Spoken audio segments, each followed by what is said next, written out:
Ikulong pa kayo ng amo nyo, malilipasan pa kayo ng gutom dahil sa pagkukuskus ng kubeta.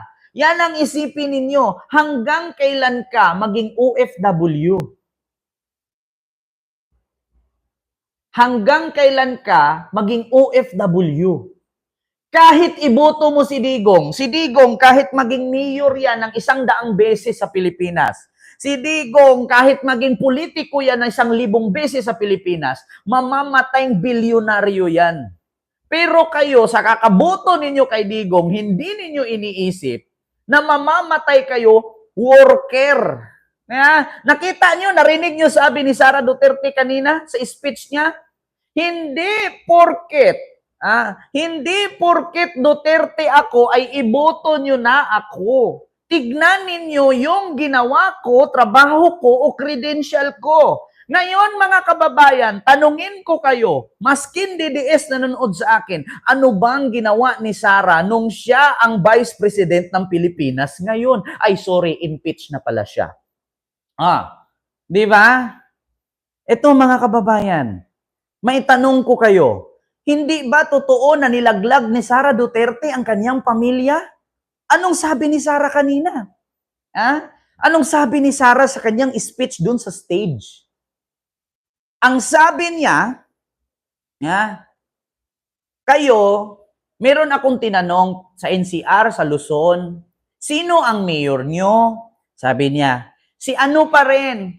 Kasi merong nagawa, may resibo na, may napatunayan na.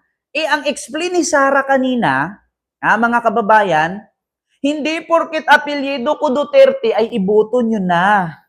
Nakita nyo naman, ako po ay produkto ng political dynasty. Lolo ko, politician.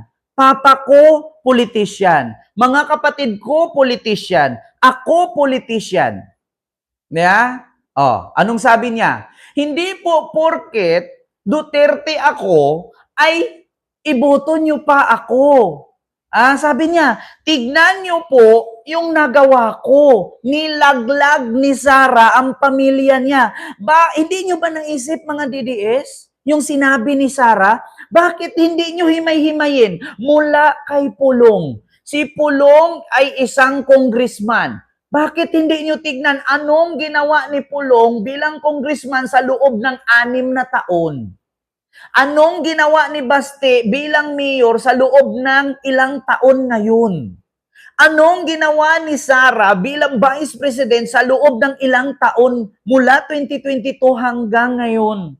Anong ginawa ni Digong nung si Digong ang mayor at presidente? Ang daming patay, ang daming nawawalang pera, ang daming nabudol, ang daming nawalang pera mula sa binayad ninyong mga Pilipino dyan sa Hong Kong na OFW na sumuporta kay Digong, daan-daan, milyon-milyon ang tax na binayad ninyo, pero pag tumawid ka sa tulay, babagsak ura-urada. Bakit bumagsak ang tulay? Kasi po, substandard ang gamit, sa madaling salita, ninakaw ang pondo. Ang pondo na simento 1,000, 300 lang ginamit at ang 700 bininta. Ganun po ba?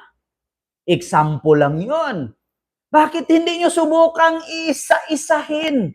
Tama ang sinabi ni Sara. Saktong-sakto sa pandinig ninyo. Pero bakit ang bobo nyo pa rin? Hindi nyo nakita? Nilaglag ni Sara. Nilaglag ni Sara ang pamilya nila. Totoo ang sabi niya. Hindi porket Duterte ako ay iboto nyo na kasi ako ay produkto ng political dynasty. Hindi porket ang tatay ko may nagawang maganda ay iboto nyo na ako. So sa madaling salita, ayaw niyang iboto nyo siya. Diba? Sabihin natin, ang tatay niya naging presidente. Walang nagawang maganda para sa akin. Ngayon, iboto nyo ang anak kasi Duterte siya. Sabi nga ni Sara, hindi porket tatay niya presidente at siya ay Duterte, hindi porket kumanta siya sa stage, iboto nyo na. Bakit? Wala naman siyang ibang sasabihin kasi na-credit na niya ang ginawa ng tatay niya. Di ba? Ganun ang katotohanan. Anong sabi ni Sara kanina? Hindi porket Duterte ako, iboto nyo na ako. Tignan nyo ang mga nagawa ko. Hindi porket Duterte ako at nagsalita na yung tatay ko sa harap, iboto nyo na ako at wala na akong sasabihin, kakanta na lang ako kasi Duterte ako. Sasayaw na lang ako. Hindi porket magaling sumayaw, iboto nyo. Hindi porket magaling magbudots, iboto nyo. Joke lang iyan. Ako, walang joke doon. Intindihin ninyong mabuti. Hindi nyo ba naisip? Tama si Sara, matalino siya. Talagang ang mga DDS lang talaga ang bobo. Ha? Tama si Sara Duterte sa sinabi niya. Hindi porkit Duterte siya, iboto nyo na. Tignan nyo ang nagawa niya. Ngayon, pag isa-isahin nyo, ano bang proyekto ni Sara? Mula nung siya ay ginawang Vice President ng Pilipinas, libro? Hindi kumot sikat, iboto nyo na. Hindi kumot anak ni Manny Pacquiao, pwede nang maging barangay chairman. Ha? Project ni Sara, mula nung nag-vice president siya, libro? Ngayon, ang libro, pag nabasa ba ng OFW niyan, hindi na siya mag-abroad? Pag nabasa niya yung libro ni Sara? Ngayon, yung libro ni Sara, pag nabasa ba ng mga batang yagit yan na walang matirhan sa kalye at mga squatter, magkakaroon sila ng bahay at lupa na pwedeng matulugan at matirhan? Pangatlo, yung libro ba na proyekto ni Sara, pag nabasa ng bulag yan, nagkakaroon ng mata? Isipin ninyong mabuti. Di ba? Noel TV, kayo yung umiyak. Sinampal na kinakatotohanan ni Sara, bugok pa rin kayo. Yeah. Yung totoo naman sinabi ni Sara, hindi porket Duterte ako, iboto nyo na. At tignan nyo yung mga nagawa ko. Ano bang nagawa ni Sara? Libro. Ngayon, sa mahal ng bilihin, dahil sa utang na iniwan ng tatay niya na sinalo ni Marcos ngayon, nabasa nyo yung libro ni Sara? Nabusog kayo? Nagmura ang bayarin ng kuryente at tubig? Nagmura ang bigas? Nagmura ang tuyo, mantika? Ganon ang katotohanan. Di ba, Ma'am Tis Valera? Hindi ata naintindihan ni Sara ang sinabi niya. Naintindihan niya yon, Ma'am Tis. Oo. Alam mo naman, Ma'am Tis, na kapag DDS, bobo, tanga-tanga, uto-uto, inutil, hampas lupa, pangit. Yan ang definition ng DDS. Hindi nyo ba inisip? Ginawa na kayong tanga ni Sara. Sinabi na ni Sara mismo kanina, hindi porket DDS ako, ay iboto nyo na. Hindi porket ang tatay ko naging presidente, ay iboto nyo na ako. Di ba? Tignan nyo yung nagawa ko. Bakit niyo subukan tignan yung ginawa ni Sara bilang Vice President ng Pilipinas for almost 3 years? Di ba? Pakinggan nyo sinasabi ni Sara. Sara Duterte rally in Hong Kong. Ito na. Anong sabi ni... So, paulit-ulit niya yan na sinasabi sa akin. So, syempre, pag ikaw bata ka, di ba? Papasok yan paulit-ulit dyan sa iyo. So, ako din, habang ako ay nag-aaral, sige ma'am, ipa-adapt kita sa tatay ko. Yan na, tingnan natin. Batangas. Ito, wait lang. Hanapin natin. Para malaman ninyo. Anong sabi? Hindi ko magawa na ganyan yung suporta na ibigay. Hindi ako mabanggit. Nakakaganda siya na tuka. Diba? Ang dami yung sinabi dito. Yung mga DDS. Nung siya ay nasa hospital sa Pasig.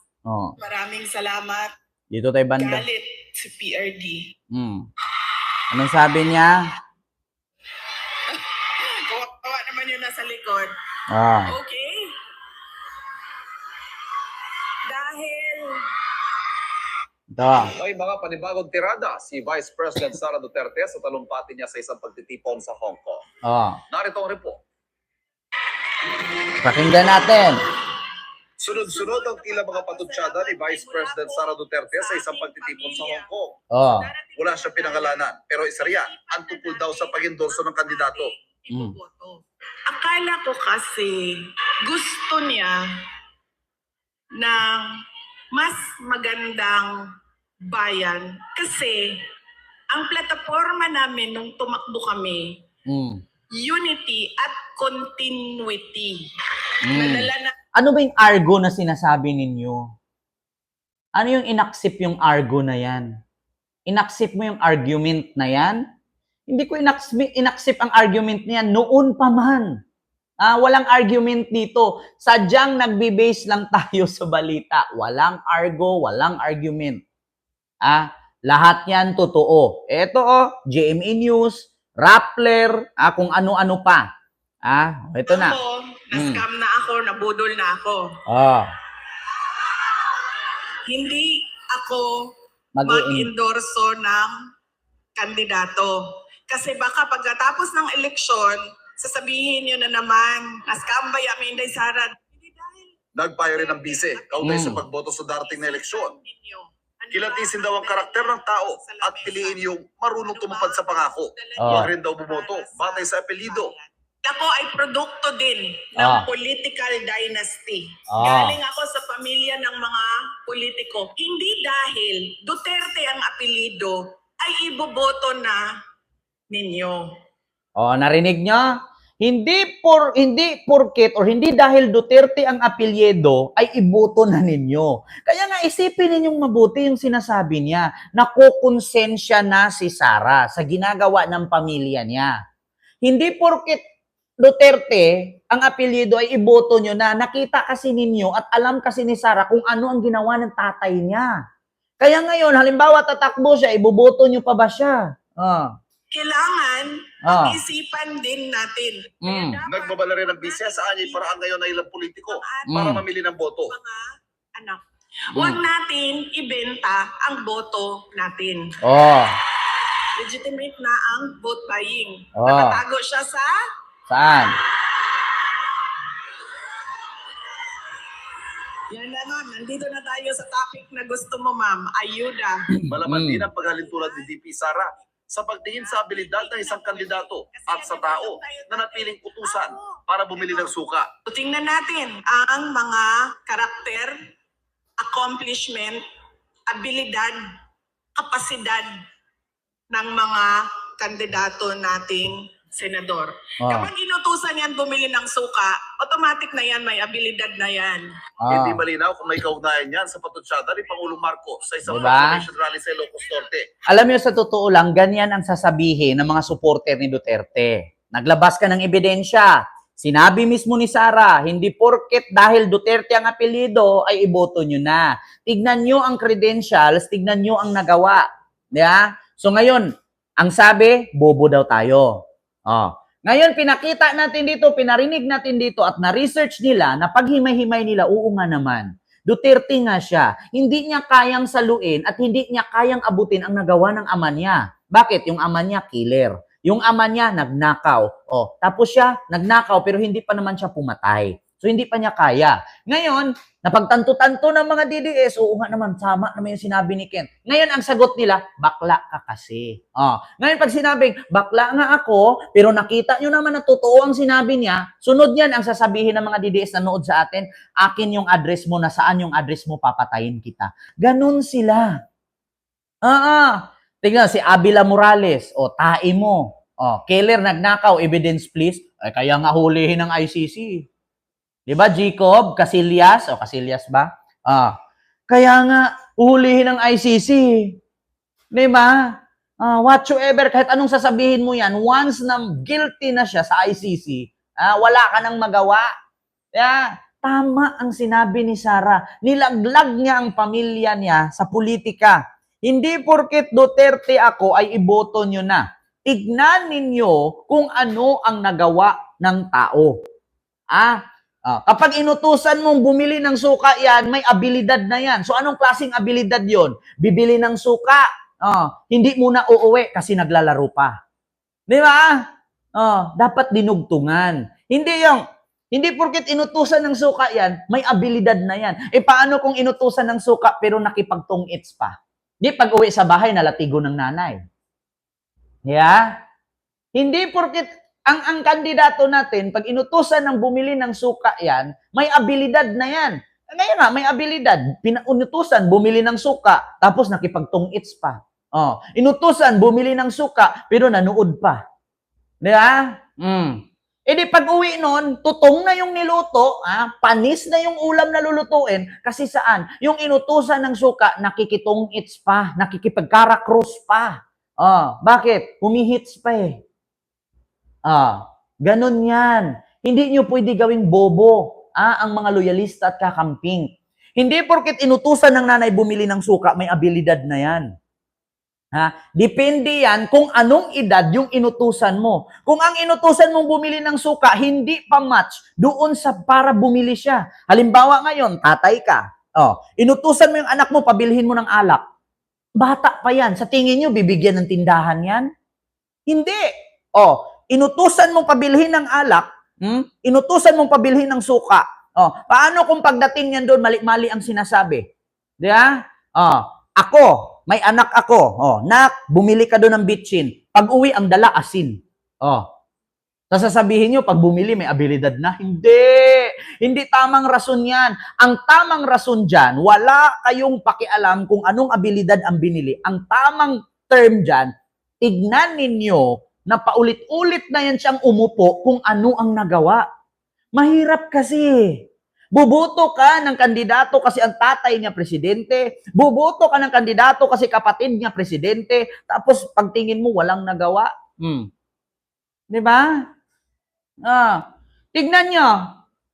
Tignan nyo. Yung mayor ng Kamsur. Ito, speaking of